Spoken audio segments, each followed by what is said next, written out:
বিমান বাংলাদেশ এয়ারলাইন্সের ব্যবস্থাপনা পরিচালক ও প্রধান নির্বাহী কর্মকর্তা শাফিকুর রহমানের বাসায় গৃহকর্মীর কাজ করা সেই ১১ বছরের শিশুর শারীরিক অবস্থা এখন কিছুটা স্থিতিশীল।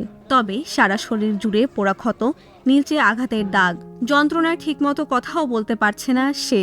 কিছুক্ষণ পরপরই ক্ষতস্থানে ড্রেসিং করতে হচ্ছে হাসপাতালের নার্সদের। শিশুটির চিকিৎসা চলছে গাজীপুর শহীদ তাজউদ্দিন মেডিকেল কলেজ হাসপাতালে। পুরা দিছে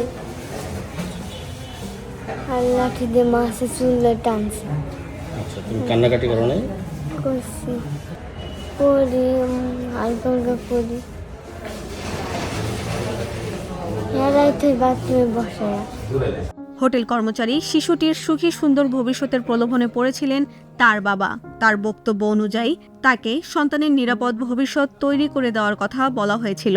তিনি সেই আশ্বাসে গৃহকর্মীর কাজে দিয়েছিলেন শাফিকুর রহমানের বাসায়। তিনি অনেক ঘটনার পর নিজের সন্তানকে পেয়েছেন ঠিকই, তবে এই পাওয়া যেন হয়েছে মর্মান্তিক। কোন অপরাধে তার ১১ বছরের ছোট সন্তানটিকে এভাবে নির্যাতন করা হয়েছে তিনি জানতে চান। বুধবার গাজীপুর শহীদ তাজউদ্দিন মেডিকেল কলেজ হাসপাতালে তিনি ছিলেন সন্তানের পাশে। তিনি বলেন, এখন দাবি একটাই, এই ঘটনায় এমন বিচার করতে হবে যাতে আর কেউ এমন নির্যাতনের সাহস না পায়।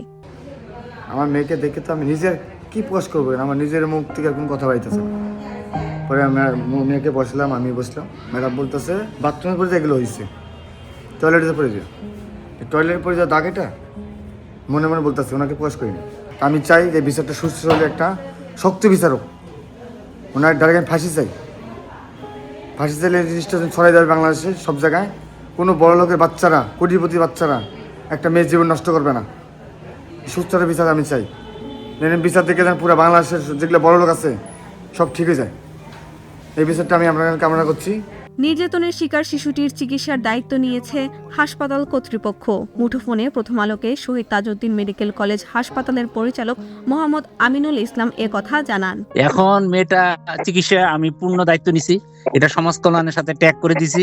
আমি বলছি খাবার, ড্রেস, ঔষধ সকল কিছু দিবা, এবং রুগীর অ্যাটেন্ডেন্ট যে আছে আমি তাকে এক্সট্রা খাবারও দিবা যদি প্রয়োজন হয়, এবং অন্যার জন্য এক্সট্রা উন্নত খাবার। এখন রুগী স্টেবল আছে, কিন্তু রুগীর সময় লাগবে। আমি বলছি এটা 21 দিনের আগে ছাড়বো না, কারণ চেহারাও তো বিকৃত করে ফেলছে। মানে এটা দেখলে আপনার ভিতরটা কেঁদে উঠবে। এটা এটা এটা এটা আসলে এই সময় এই ধরনের ঘটনা ঘটা, রুগীর আলটিমেটলি সুস্থ হতে সময়ও লাগবে। গলার নিচে লম্বা লম্বা ভাবে পুড়ে ফেলছে, কি আর পিঠে আমি হাত দিছি, দুঃখজনক ঘটনার পিঠের নিচেও ক্ষত হয়ে আছে, স্কার তৈরি হয়েছে, উঁচু হয়ে আছে। এর আগে রোববার ১ ফেব্রুয়ারি এ ঘটনায় সেই শিশু গৃহকর্মীকে নির্যাতনের অভিযোগে মামলা করেন তার বাবা। বাংলাদেশ এয়ারলাইন্সের এমডি ও সিইও শাফিকুর রহমান এবং তার স্ত্রী বিথি সহ ৪ জনকে রোববার দিবাগত রাত ৩:৩০টার দিকে রাজধানীর উত্তরা থেকে গ্রেফতার করা হয়।